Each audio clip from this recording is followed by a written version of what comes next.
All right, it's Motorboss Player with another movie review. I'm gonna talk about a documentary called "Against All Enemies." It's about these veterans getting recruited by these white supremacists and white extremist groups. This movie was like almost 2 hours long, about like an hour and 40 minutes, I believe. This was a good documentary. This was, talking about the January 6th insurrection and most of these white supremacists, white extremists. They all went up there and it showed this white supremacist group, I think the Proud Boys. They was at the 2020 Breonna Taylor in Kentucky. I wouldn't say it was a riot, but it was like a protest. And they were sitting on top of rooftops finna try to shoot some black people, which I didn't, really too much like. To show you how simple-minded these veterans are when they come out of, military duty. These guys are so gullible, I guess, that these white supremacist groups can recruit these guys. And I guess when they get out the army, these guys live terrible lives and unfulfilling lives. They should have went into the army then, If somebody can recruit you just like that, that means you don't have anything to stand for as a man or in life. Can't nobody recruit me to do anything, especially not being no terrorist group. And it just shining the light on these white extremist groups. They had one guy out in Texas and called himself some General Braden or something like that. He was out there and somewhere in Texas, didn't say. Looked like he was living in a trailer park, loading up guns and stuff like that. And the person who made this documentary, I think his name is Charlie Sadoff. I don't know too much about him, but he did a good job with the documentary. A lot of people need to watch this because it's a lot of veterans that's in these white supremacist groups and extremist groups, and that's kind of alarming and really sad at the same time. These people live unfulfilling lives, and you got to go join a white supremacist group to make you feel good about yourself. They really need some help. In the United States, they really need to come up with a domestic terrorism law, because they can't sit there and let these guys just run amok around the United States. That's unacceptable. And, the United States need to do something about that. And we got all these terrorist laws for terrorists, that's in other countries, but we don't have a law for terrorists in our own country, domestic terrorists, people that were born in the United States. And we need that law.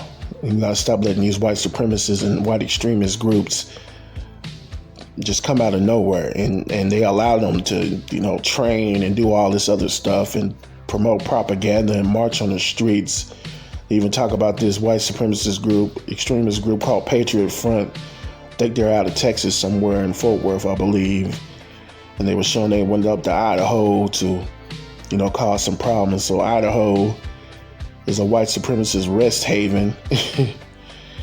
So, I know Oregon is a white supremacist rest haven as well. Indiana, we got a lot of states out here. Iowa, a lot of states out here that's white supremacist rest haven, especially up there and at the top of the United States, like Montana and Wyoming, places where black people really don't live at. Ain't too many black people living in no Idaho or no Oregon, like anything like that. And we do need a domestic terrorism law out here in the United States, and an anti-black hate crime bill as well. And the United States and the federal government, they need to really do something about that. They know about these terrorist groups, but they're not doing anything about it, and that's really sad. And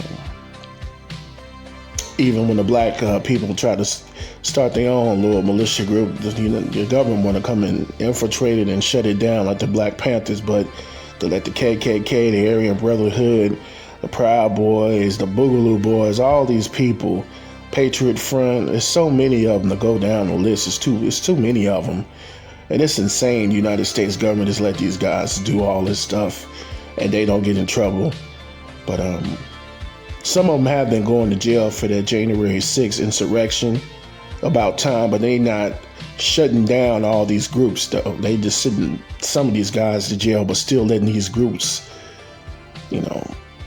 still have members and not send them all to jail. Instead of just giving them RICO laws like they do to black people, like the people in the gangs and stuff, they really need to give these guys RICO laws, because all these guys are just in a terrorist group.